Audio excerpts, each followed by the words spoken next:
Your canteen is empty. So is your stomach. Your legs shake. Ahead is a river you've already crossed 3 times, and behind you, aircraft search the valleys. Tonight, we walk with a starving Red Army soldier, one of roughly 100,000 who set out, and one of only 8,000 who might reach Yan'an. We'll move from that hunger and chaos to the quiet room in Zunyi where Mao's voice begins to matter, then trace the 4 crossings of the Chishui River, moves of misdirection that kept the army alive. How did defeat and retreat become legend? Welcome back everyone, so glad to see you again. If you enjoy what I do, be sure to leave a like and comment where you're tuning in from. It really does help. Now, take a deep breath, relax, and enjoy this stroll through history. You hear engines far off and you see the dust where the road bends, but the fear isn't about one patrol. It's the feeling of being squeezed from every side while standing still. Tens of thousands in uniform start to feel like a small group, because the hills around you carry new walls, low and square, every few hundred meters, and the sky keeps bringing the same metal buzz at noon. You know the ground better than they do, but they brought a plan and the time to use it. Chiang Kai-shek's 5th encirclement campaign turns the Jiangxi Soviet from a map into a trap.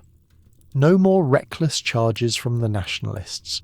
They spread out and move slow, building blockhouses as they go, linking one to the next so a breakthrough doesn't open a hole for long. You push at one ring and find a second. You slip through a field and hit another line behind it. The strategy doesn't need speed, it needs pressure. The lines tighten each week, and the space for your camps, depots and clinics shrinks with them. Inside those rings, the earth turns mean. Scorched earth teams strip grain and torch granaries. Villages that used to pass a sack of rice now have nothing to pass. You trade a bayonet for a ladle of millet and still come up light.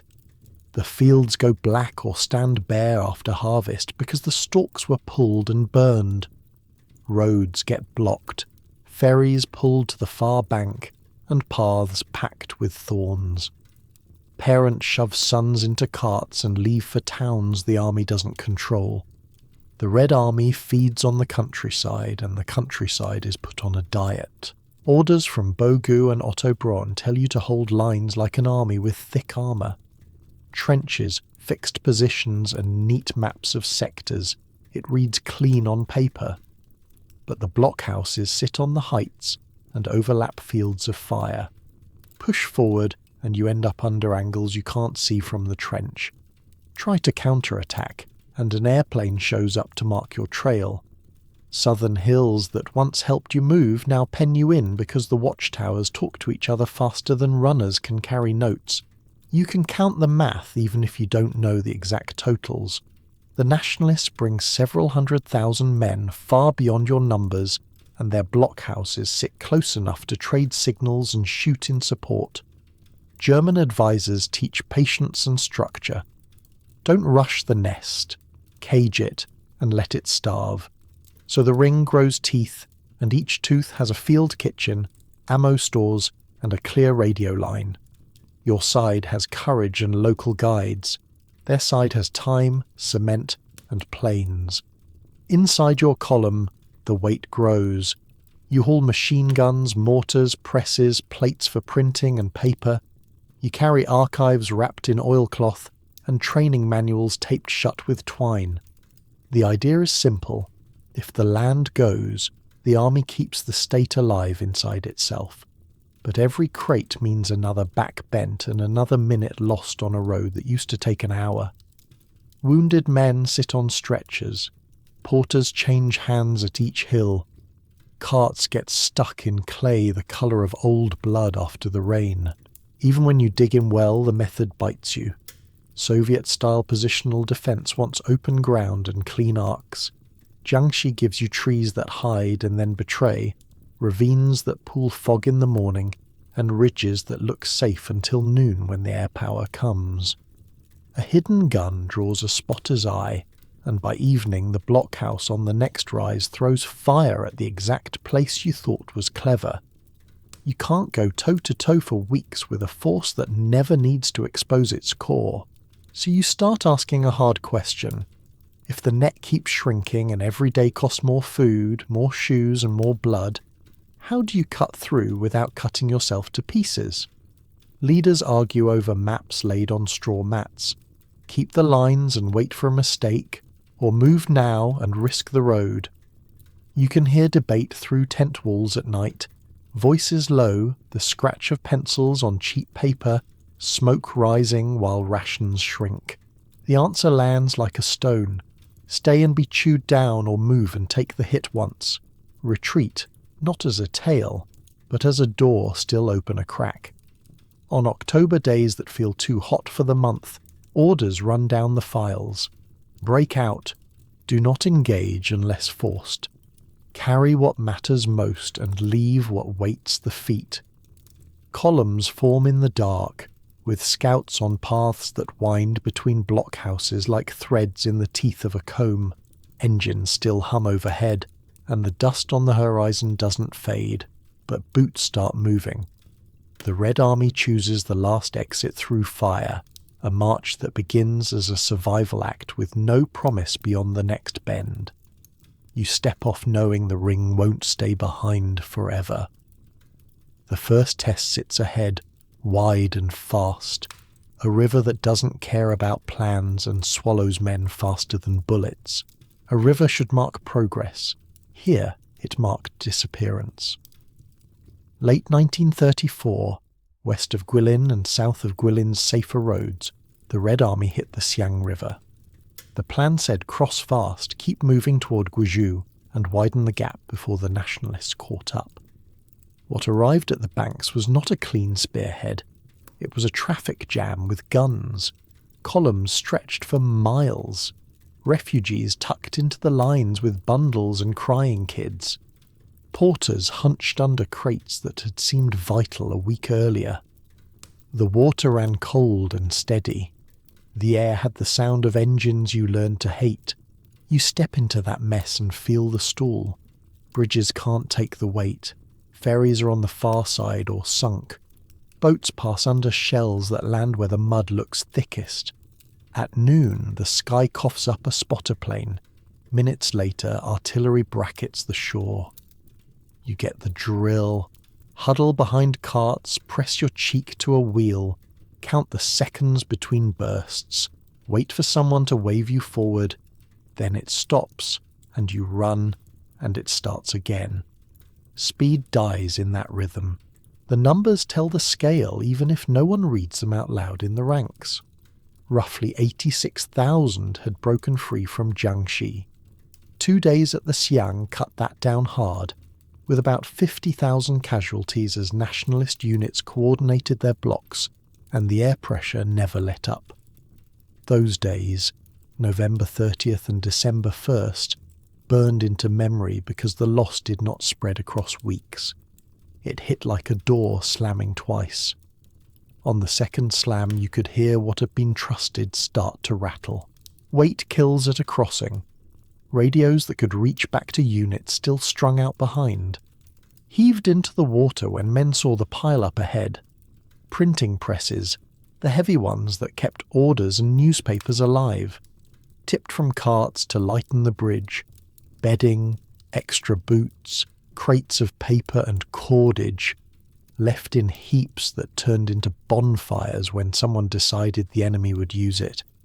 You watch a squad cut straps from a mortar they can't budge fast enough, shove it off a bank and move with rifles only. Behind them a stretcher team looks for a gap and doesn't find one. The ground adds its own rules. Banks crumble under too many feet. Units try makeshift rafts, lashing doors across barrels, or laying planks on swollen ropes. Night might save you, except flares lift and hang and hum, and for a minute the whole bank goes pale and green. You wait for the pop that means they'll fade, and your legs cramp while you try to keep a boot from being sucked into the mud. The canteen you've rationed since dawn runs dry, and you swallow nothing. Command tone stays formal while the scene grows loose. Orders stick to fixed routes already scouted days earlier. No one wants to split the column for fear of walking into a trap, so everyone walks into the one that's visible. Delays stack. Officers send runners back for units supposed to cover the flanks. Those units never show because they're tangled in the same knot. When you ask for a change, another ford upstream, a ditch cut to draw artillery long, the answer is, we hold to the plan. The plan under fire holds to you. From the hills, nationalist forces do not hurry. They don't need to. They close like hinges even if each unit only sees a slice of the mess. The block on the west bank shifts just enough to keep a space open for shelling, then pins it shut when you surge. On the near bank, scattered fire from skirmish lines pins your head and eats seconds you don't have. The air power returns at predictable hours, but predictable still hurts when you cannot vary your rhythm. By the second night, rumours run like water. Whole divisions gone, commanders missing, a regiment seen piling rifles to make a raft. You don't know what's true. You do know your feet sting like they've been grated, and the men next to you speak less each hour. Political workers still try to hold the edge with short talks at halts. They choose small targets, get across, keep order, do not take from villagers without paying. Even payment turns desperate when money is cloth scrip that no one can eat. When dawn breaks after the second day, the difference in the column is visible. Fewer flags, fewer carts, more silence. The official tallies land later in quiet rooms, but the feel hits now. Half the army has vanished in 2 days. The shock does a strange thing. It doesn't make you run wild. It makes you stare at the people who gave the orders and wonder if they still see the ground.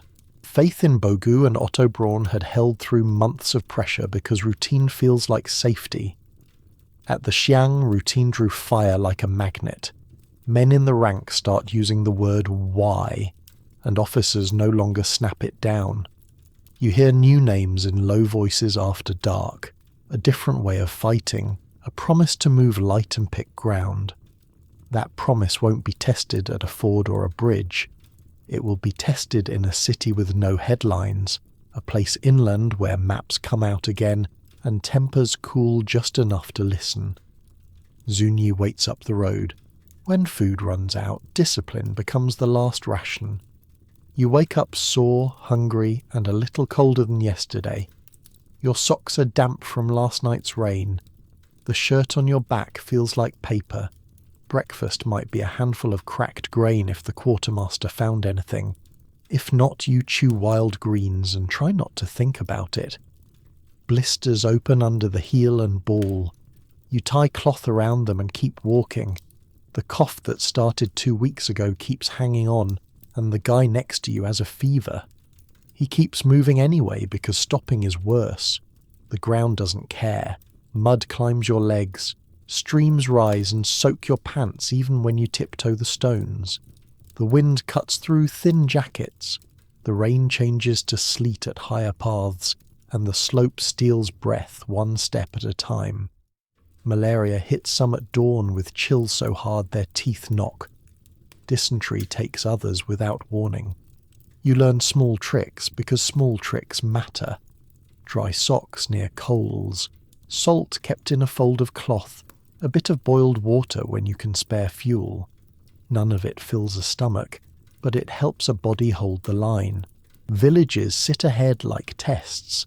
Some are empty shells after months of armies passing through. Others look at you with hard eyes. If you grab grain, you might eat tonight but lose tomorrow's guide, tomorrow's warning, tomorrow's open door. The 8 points of attention show up again and again like a drumbeat. Speak politely. Pay for what you buy. Return what you borrow. Pay for anything you damage. Close gates after you pass. Keep fields and ditches clean. Do not take liberties. Do not hit or curse people. They sound simple until you are starving. Then they become work. You learn the rhythm. Knock on a door. Ask, don't demand. Offer silver dollars if the unit still has them. If not, hand over cloth script stamped by the columns. Some people accept it because they trust the army will come back. Some accept because a political worker stands there with you and explains what the paper means. Sometimes you barter a bayonet scabbard, or a belt, or a spool of thread from your kit. Confiscations still happen, especially from landlords tied to militia. But even then, the note gets written, and the team logs it. The rule is simple. Do not turn the people you need into enemies. That rule keeps you alive in places most of your unit has never seen on a map. West of the Han Heartlands, the hills and plateaus bring you into minority regions. You cannot read the signs. You cannot speak the words you hear in the markets, so you hire guides with whatever you have. A scout who knows a pass, a translator who can say we are not here to burn, a headman who sets terms for a safe road. In parts, the old books call Lolo or Lololand, deals take time and nerve. An officer who picked up a few phrases matters as much as a platoon of rifles. You pass because passage is negotiated, and sometimes because young men from those groups decide to walk with you. It's never tidy. Old tensions run deep. A caravan goes missing, and rumour says it wandered off the agreed path. A warning shot cracks across a ravine when a company strays too close to a burial forest. But most nights, what matters is that the army does what it said it would do. If a mule breaks a field wall, you pay. If someone steals a chicken, you find the thief and make it right. A habit of keeping promises turns into a trail that stays open just long enough. The glue is not just orders from above. The glue is people whose job is to keep the line between the army and the civilians clean. Women in the ranks carry messages, tend the sick, and run small kitchens that parcel out thin rice so no one cuts the line. Porters move loads, then pass news back down the path when the village committee has something to say. Political workers walk house to house after a halt to explain why a basket of grain matters more than a hard word. They are not soft. They just know that a smile can be faster than a rifle when you need a raft repaired before dawn.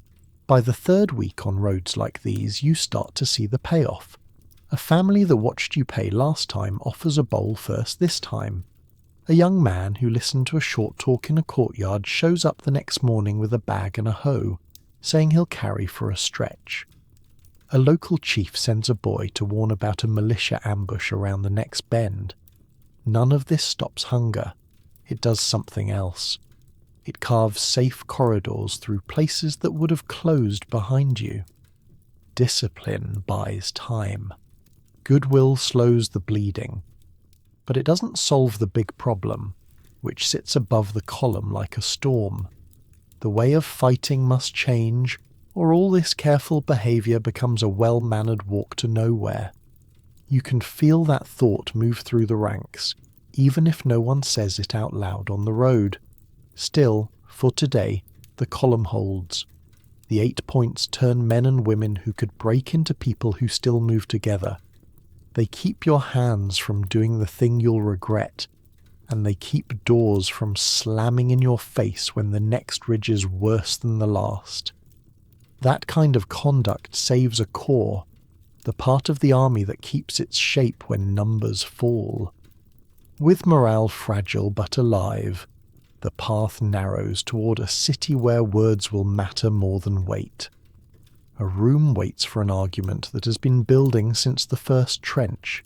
You walk into Zuni with the cold still in your bones from the road. January 1935.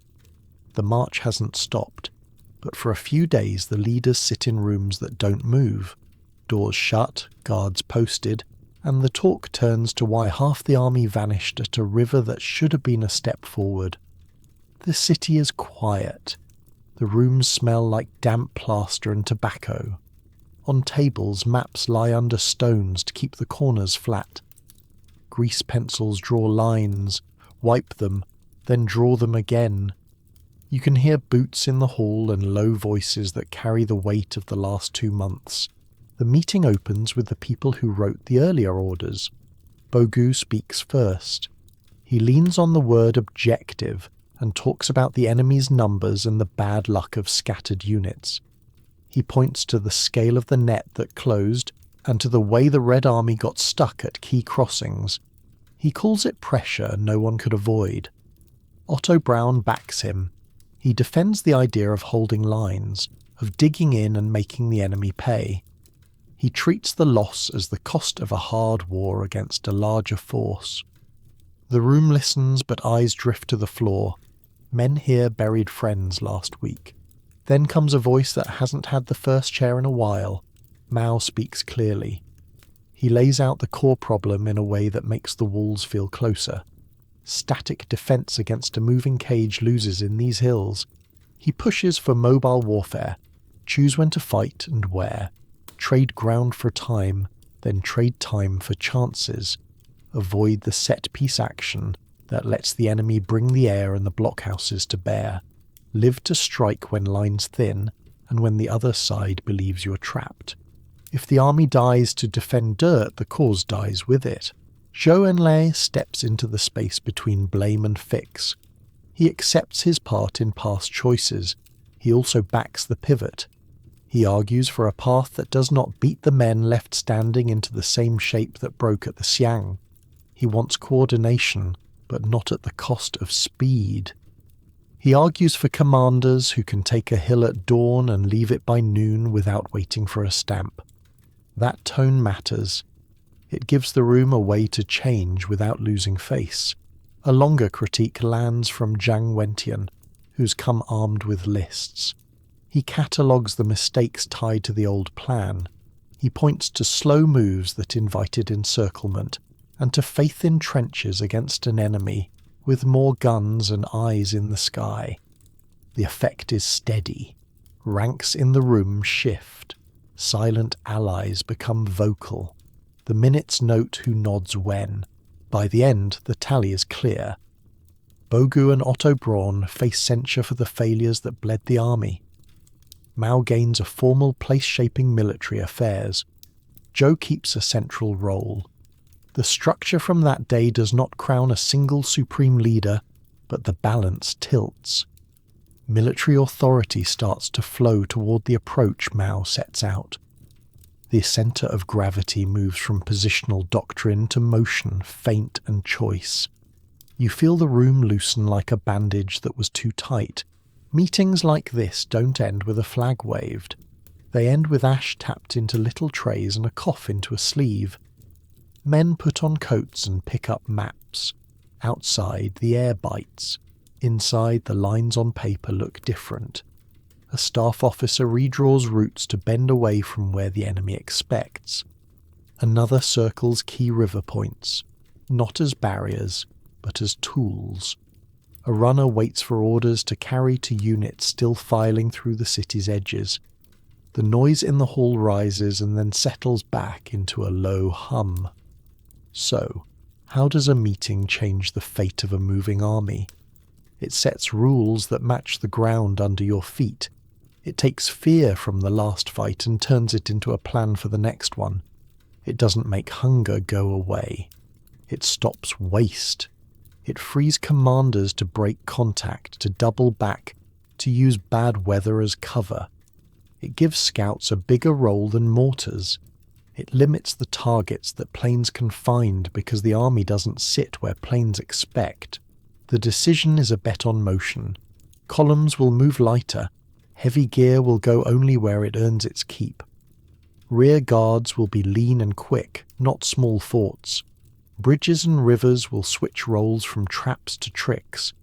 When a patrol reports a blockhouse line ahead, the map offers 3 doors instead of 1. The retreat becomes a maneuver with a goal beyond getting away. By dusk, the last cigarettes burn low. The room is warmer from the bodies and the talk. You can't hear the sky in here, and that helps. When the doors open, the corridor carries a different pace. The next orders speak in shorter sentences.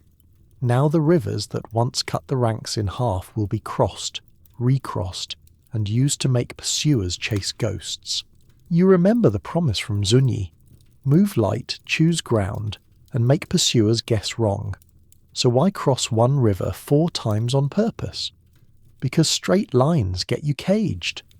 Early 1935, the Chishui River cut through steep country with banks that felt like greased stone. After the meeting, orders shifted. The goal wasn't to win a big fight. The goal was to slip the grip and make the nationalists spend strength chasing shadows. You start by heading west as if braking for Yunnan. Scouts mark fords, bridging teams collect planks. At dawn, low mist hugs the water and hides the first files. By noon, you're over. It looks like a clean escape, and that's the point. Then the turn comes. Instead of pushing deeper on that line, the column folds back. You cross the Chishui again, now heading north, leaving fake sign on trails and dragging branch brooms to blur tracks. Nationalist columns expect a straight retreat, so they rush west to close a door that you already slipped past. Their maps show your last point, not your next one. Meanwhile, small teams stage noise near abandoned camps. A few rounds snapped at long range. A mule train rattled over stones where scouts won't be seen. Fires lit at dusk with just enough smoke to claim, yes, we're still here. By morning those coals are cold, and you're miles away. The terrain does half the work if you let it. Valleys drop hard into the river, the banks slick from spray, with switchbacks that twist the knees. Dawn mist lingers in the bends. It covers the water like a lid, so patrols can slip rafts in and out without a bright mark from the sky. When the sun climbs, the fog lifts and sheets and reveals only what you once seen. Small units climb to ridge saddles, then vanish into side gullies. Air crews report movement, but it's a smear, not a line. Ground units follow reports that are already stale by the time they land. Sequence matters here, and it's not chaos. The first crossing sets the expectation that you're breaking out. The second crossing breaks that expectation and yanks the chase sideways. A third crossing, later in the phase, pulls the hunt deeper into bad footing, where roads fail and supply wagons bog down. The fourth crossing ties the knot. It flips the axis again, drawing the net so far off balance that links between nationalist groups stretch and snap. Each move feeds the next, and each delay on the other side gives you hours you can spend. You help the confusion along. Political workers talk to locals in markets and courtyards. A rumour starts that you're buying grain in a town 2 days west. Another says a regiment headed for a ferry that doesn't exist. Scouts plant worn sandals and broken straps on paths you're not using, like breadcrumbs for a wolf you want far from your door. At one campsite, teams stack green wood to make smoke that lasts, then slip away before dusk. A patrol from the other side arrives at night and finds fresh ash. They radio up the line, convinced you're pinned. By morning they hold a ghost. None of this means you move easy. The banks still steal boots. Men still carry stretchers over shale that slides under toes. But now the pace belongs to you. Columns split and join. A brigade feints at a ford and pulls away when scouts report a build-up on the far bank. Another brigade crosses 2 miles upstream at a shallow no one thought worth guarding. You keep your profile small. No long halts in open ground. No big fires. No straight roads when a deer track will do. Nationalist units do what doctrine tells them. They try to form a wall.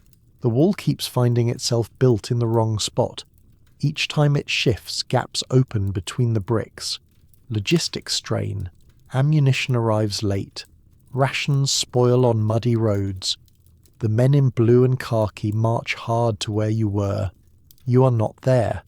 Then they move again and again until their lines thin and their tempers go short. By the second and third crossings, you start to see the effect in your own ranks. The air above the column feels lighter, sentences get longer, jokes return, quiet at first. A company that lost a third of its strength at the Xiang now clears a hillside using only whistles and hand signs, and no one fires a shot. The rhythm becomes familiar. Cross in mist, vanish into hills, reappear where the maps say you shouldn't be. It's not romance. It's a set of habits that keep you out of the jaws. If this works, supply lines chasing you will stretch like old rope. Traps need a fixed point. You refuse to give one, and it does work, enough to matter. The vice loosens. Scouts report fewer checkpoints on side roads. The sky still hums, but bombs fall where you aren't standing. Tempo comes back to your feet. When the fourth crossing clicks into place and the chase spills north and west at once, morale lifts the width of a breath. Food is still thin, feet still hurt, but the map feels less like a cage and more like a field you can play on. You've bought time with sweat and nerve. The river stops being a wall and becomes a tool. The army slips the grip, steps quicker, and looks ahead with eyes that scan for the next choke point. And soon, a single bridge will matter more than any line on paper. You're pushing north and west, ribs sharp under a damp shirt, when the talk starts to fix on one thing, the Dadu River. The road tilts toward a narrow town with an iron chain bridge, Luding, the kind of crossing that decides if an army gets to breathe or drowns standing up. Maps show few options. Water runs hard, banks are steep, and the nearest alternatives eat days you don't have. So all the weight moves toward those chains. You're not excited. You're tired and counting steps, but you also know a missed crossing here means a dead end. Now, about the story you've probably heard. The official version runs hot. It says men crawled out on chains with boards missing, under a storm of bullets and smoke, laying planks with their hands and chests while fire swept the span. It paints a wall of resistance on the far bank, entrenched and ready, and a race against a river that does not forgive mistakes.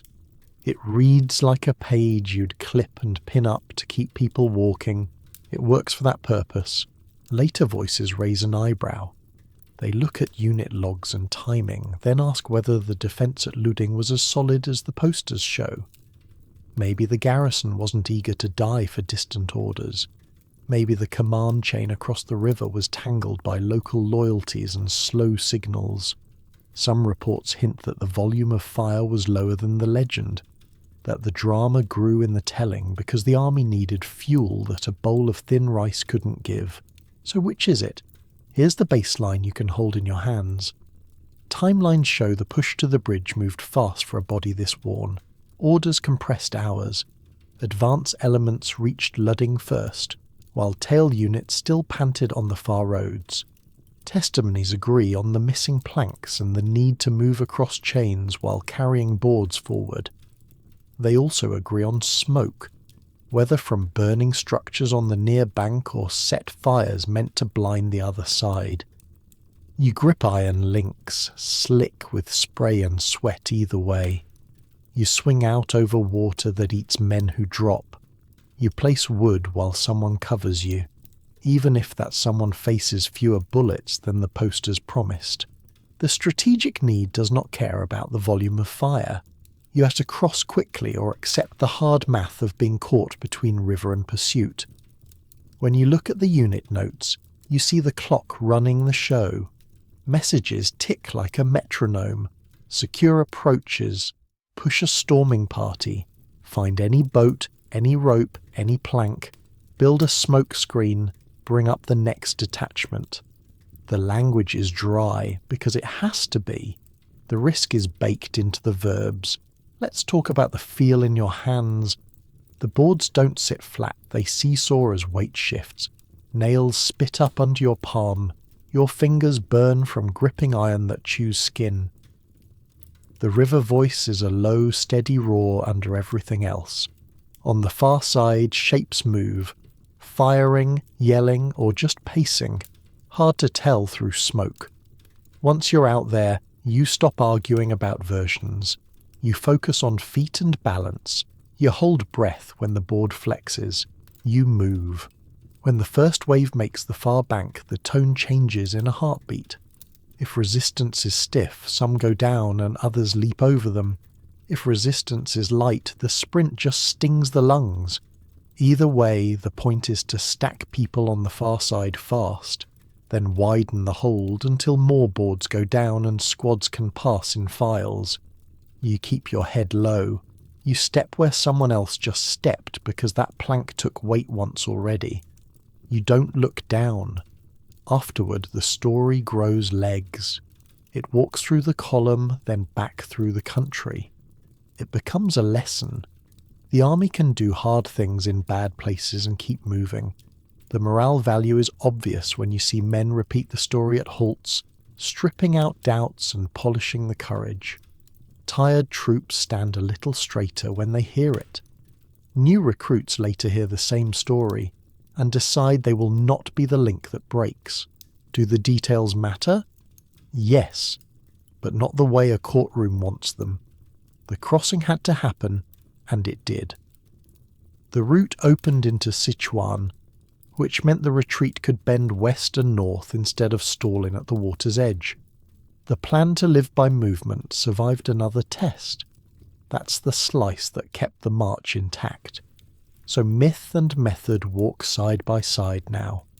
One keeps feet moving, the other keeps the map honest. How long can both hold when the rice stays thin and the miles keep stacking? The bridge fades behind you, and the road widens for a while. The noise of that moment lingers, then thins into the steady shuffle of an army between headlines, where days stretch long and quiet, and hunger still weighs more than a rifle. What fills the hours between battles when there is nothing left to eat?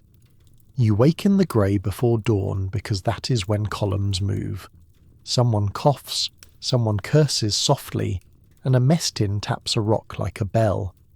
If you're lucky, there's a spoon of thin rice shared between three. If not, it's hot water and a promise for later. You roll your socks and wince because the blisters grew in the night. The rifle on your shoulder feels heavier than yesterday. It always does. You set off before the sky shows colour because the road is safer when the shadows are long. The first hour is quiet except for feet and breath. You check your kit by touch. Salt in a twist of cloth tucked near your belt. A strip of rag for the heel. A flint, a bit of cord, and a needle pinned to your cuff. Small things keep you going. At the first halt, someone holds socks over coals to dry the damp away without scorching the wool. It smells like singed hair, but dry cloth beats a doctor you don't have. If the path climbs, you feel your chest tighten. The plateau routes bring thin air that steals energy and makes simple steps feel like steep work. You slow or you get dizzy. That's how altitude works. It doesn't shout. It leans on you all day. The cold comes in bands.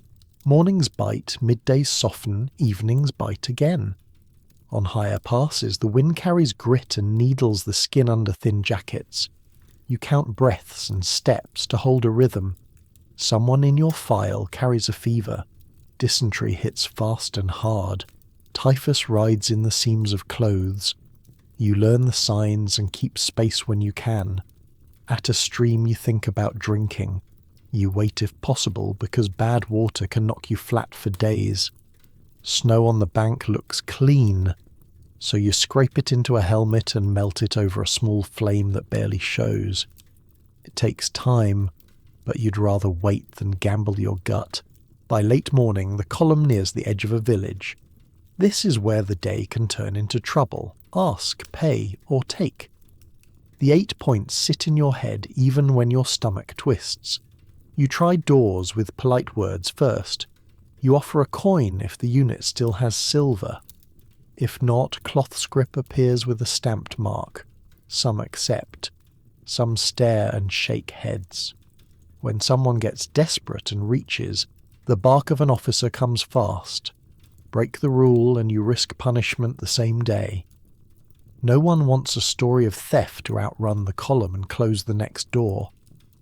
At midday, political workers call a short halt. They read a bulletin, a page or two at most. It talks about the road ahead, a small success on a flank, or a lesson from a bad day that won't repeat if people keep to discipline. It's not lofty. It is a stitch that keeps the cloth from tearing. They check on the sick and the quiet ones who stopped cracking jokes. A story here, a joke there, and a reminder that this march has a point. You chew a handful of greens and listen, then stand when the whistle cuts the rest. All afternoon you watch the sky. Engines carry on the wind before you see anything. When you hear that sound, you step off the road and hug the tree line. Files stop at once. No one waves, no one runs. You pick a shadow and stay under it until the noise fades and the light moves. Sometimes nothing happens. Sometimes dust jumps on a track a mile away, and you bless the quiet. Either way you wait, because wait beats being seen and shelled. When the patrols pass, you return to the route and pretend your heart didn't speed up. Toward evening the air cools fast. Your shoulders hunch under the rifle sling. The column stretches. A man limps. A woman hoists a child for 3 steps, then sets him down again. At the night camp, fires stay low. Mess tins clink, and the talk settles into low bands, more sound than words. Socks go over coals again. You rub salt on your tongue to keep your head clear.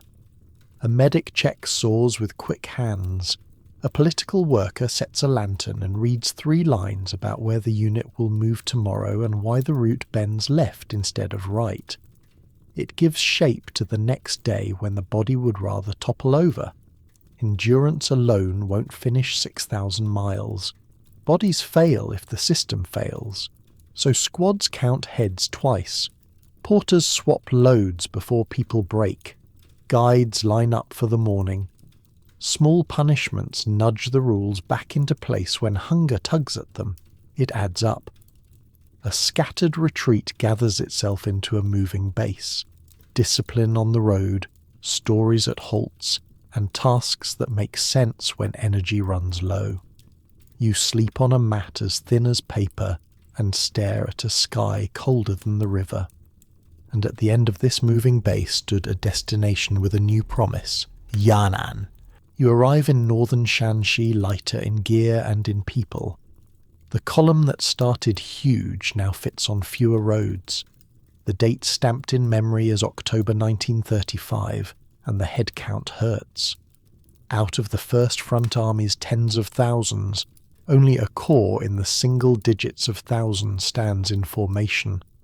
The upside, if you can call it that, is clarity. Lines of command stop wobbling. Orders feel like one voice instead of 3. Purpose shifts from running to routing. You're done bleeding on every road. Now you build something that doesn't roll away when the wind picks up. Here is the strange balance. The army is smaller, the rifles fewer, and the boots full of holes. Yet the political project tightens. Leaders who spoke softly on the road now speak for the whole. The rank and file senses it. You still drill, but you also sit on benches that don't move and hear a simple thing. Survival has to produce a plan, not a pause. How does a beat-up force turn that into a win later? By putting its strength where the enemy can't count it on a battlefield map. Yan'an looks worn from a distance. Less walls and caves cut into soft hills. It becomes a workshop. Schools open in courtyards that used to store hay. In one, a chalkboard lists land rent and tax ideas. In another, instructors walk through guerrilla drills with sticks when rifles run short. The presses start up again. Ink on cheap paper rolls into thousands of sheets. Orders, lessons, poems, and small papers that keep villages tied in. You can smell the oil and hear the clack of type. It's not glamour, it's continuity, and it moves faster than a convoy. Training shifts from parade ground to fieldcraft. You learn to choose ground that favours you, then leave before a larger unit can fix you in place. You rehearse ambush lines using rope to mark lanes. You practice night movement with a rule of no speech after the third step. When to fight, when to fade, how to preserve strength even after a win. These become normal. The old habit of holding a hill just because you took it gets scraped out like a bad tooth. Peasant alliances move from slogans to chores. Cadres sit with village elders and talk about seed, tax, and safety. Some meetings end with nothing. Others end with a food loan for a unit passing through or a young man joining as a runner. You don't promise miracles. You promise that the army pays, that disputes get heard, and that landlords with militia ties won't set the rules by force. It's slow work. It also lasts longer than a speech shouted on a road. Leadership frames the march in words that stick. Mao calls the Long March a manifesto and a propaganda force, and the line makes sense to tired ears that still need a reason to keep moving. The phrase turns up in wall posters and talks, and it gives shape to what people just lived through. Not a retreat, but a message carried by legs across half the map. That message adds a third label too, the seeding machine, which fits what Yan'an becomes. A place that plants ideas and people across counties instead of chasing set-piece battles. Out of this, a local spirit takes a name. The Yan'an spirit is plain work, close living, and rules that hold even when no one is watching. Leaders share the same millet. Cadres mend their own coats. Meetings start on time because time is a resource, not a suggestion. The style is simple, but it spreads, and it turns sacrifice into a habit you can teach. Doctrine locks in. Choose battles you can win. Preserve strength even on good days. Expand mass support every time you move. You see it on maps and in morning briefs. A strike here, a school there, a borrowed mule returned with a note. Each part sounds small. Together they build a base that doesn't show up in head count. Then the horizon tilts again. News from the northeast brings a colder wind. Japan pushes deeper and priorities shift. Talks start about a united front, the kind of alliance that would have sounded impossible back on the Xiang. The idea is simple. Resist external invasion while keeping your own line intact. That choice reshapes campaigns, targets, and the way the story gets told in villages that only care who protects them this winter. From this soil, a force grows that can walk south again years later and not break on the first wall it meets. Zuni echoes here.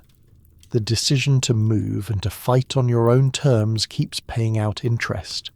The army that almost split apart learns to bend without snapping, and to teach that bend to others. So, what exactly made it through that gauntlet? A lean army, a working press, a set of rules, and a story that people could carry home. One question remains. What was saved, and what was sculpted into story? When a march turns into a legend, what happens to what it cost? You're handed two versions of the same road. One is mud, hunger, wrong turns, and names that never made it home. The other is clean lines on a poster and a story that keeps tired feet moving. Both sit in your hands at once, and if you drop either one, you lose the point. Let's separate what can be counted from what got told later. Physical facts live in hard numbers and places. Distances stack up across provinces, not in a straight line, but in a grind of switchbacks, plateaus, and river valleys. Casualties rise in spikes around stalled crossings, failed breaks, and the weeks when disease outran bullets. Some battles never found the ending they were supposed to have. A crossing that was meant to carry a whole corps splintered, and a flank that should have covered a gap arrived days late.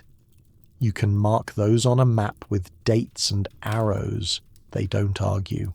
Then comes the narrative that followed. It did a job. It lifted morale when Rice didn't. It took a messy escape and turned it into a clear message with heroes you could point to and roads that seemed to lead somewhere on purpose. That kind of story binds people who didn't walk together and gives families a way to say a loss had weight. But it smooths edges. It shaves off hesitation and doubt. It sands down the panic at a ford where order fell apart. It paints an even coat over a wall that, up close, had cracks. Early histories leaned into that lift. They set tight numbers and straight routes because clean lines are easier to teach. They gave you a crossing that always looked like thunder, and a pursuit that always looked like a near miss.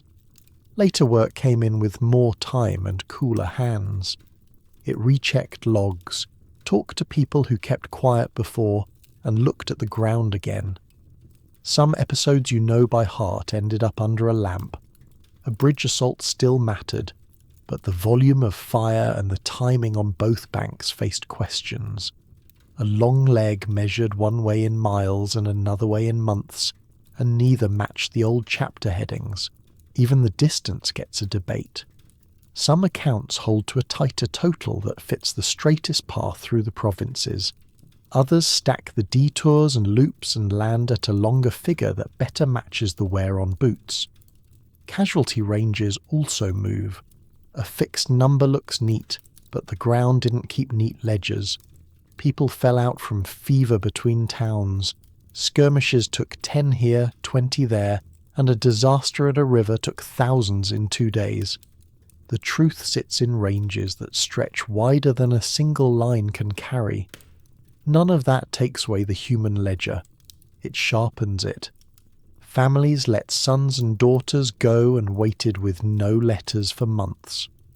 Villages along the routes bled twice, once when soldiers needed food, again when other armies came through angry and took more.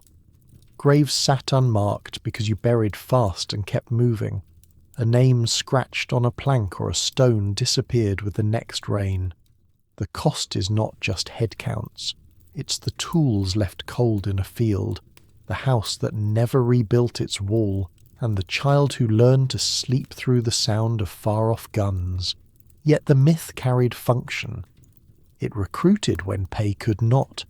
It gave legitimacy to leaders who had walked the worst parts and lived to explain why the plan changed. It offered a shared language for sacrifice. You could say a name, a bridge, a river, and everyone in the room knew the meaning even if they had never crossed it.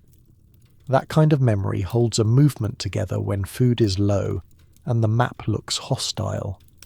So, what do you do with two truths that pull in different directions? You carry both. The ordeal, hunger, cold, loss, and the miles that don't fit in a headline, stays in view. The emblem, the story that built a common nerve, stays too, because causes need fuel and people need reasons. If you cling to one and ditch the other, you lose either the ground under your feet or the road ahead. Understanding the long march means holding the strategy and the story at the same time. The mobile habits that kept an army alive sit next to the tales that kept it walking. You don't let the story erase the dead, and you don't let the dead erase the purpose that kept others from joining them. That balance is work, but it's honest work.